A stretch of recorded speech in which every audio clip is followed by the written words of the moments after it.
Zaman değişse de, mekanlar ve aktörler değişse de maalesef benzer acılar bugün de yaşanıyor. 7 senedir komşumuz Suriye'de şahit olduklarımızın bundan 25 sene önce Bosna'da yaşananlardan Allah aşkına ne farkı var? Aynı şeyleri yaşıyoruz. Dram aynı. Acı aynı.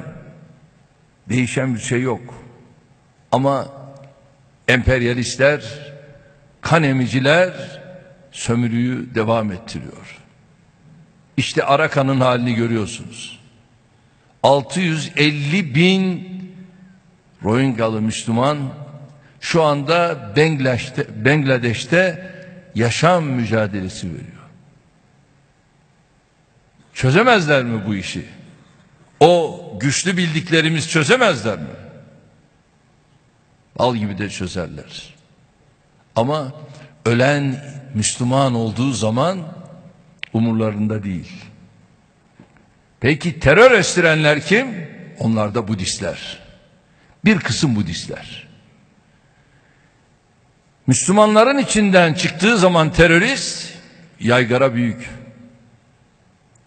Ama Hristiyanların içinden çıktığı zaman ses yok.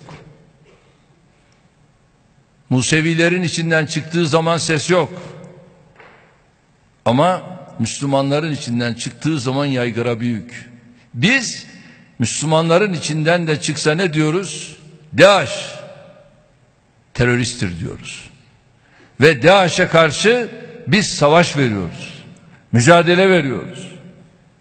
Niye? Çünkü biz onların İslam'la alakası olmadığını açıkça haykırıyoruz bütün dünyaya. Zira bir Müslüman bir insanın öldürülmesini veya öldürmesini tüm insanlığın biz öldürülmesi olarak görüyoruz.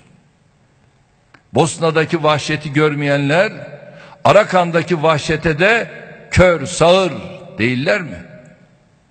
O gün Srebrenica'daki soykırıma ses çıkarmayanlar bugün de Halep'teki, Hama'daki, Guta'daki soykırıma da ses etmiyorlar.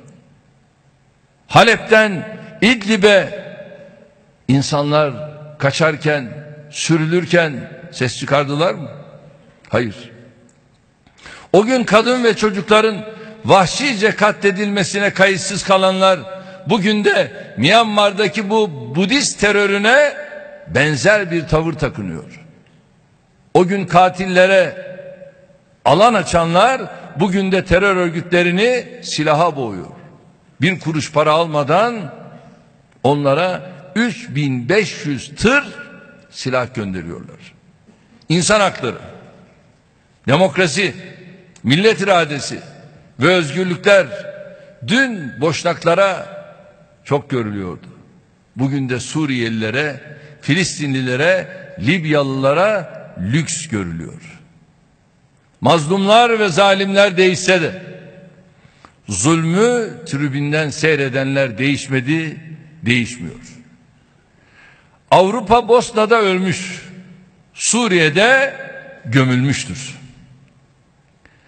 Sahile vuran masum çocuk bedenleri ise Batı medeniyetinin mezar taşlarıdır. Bunu böyle biliniz.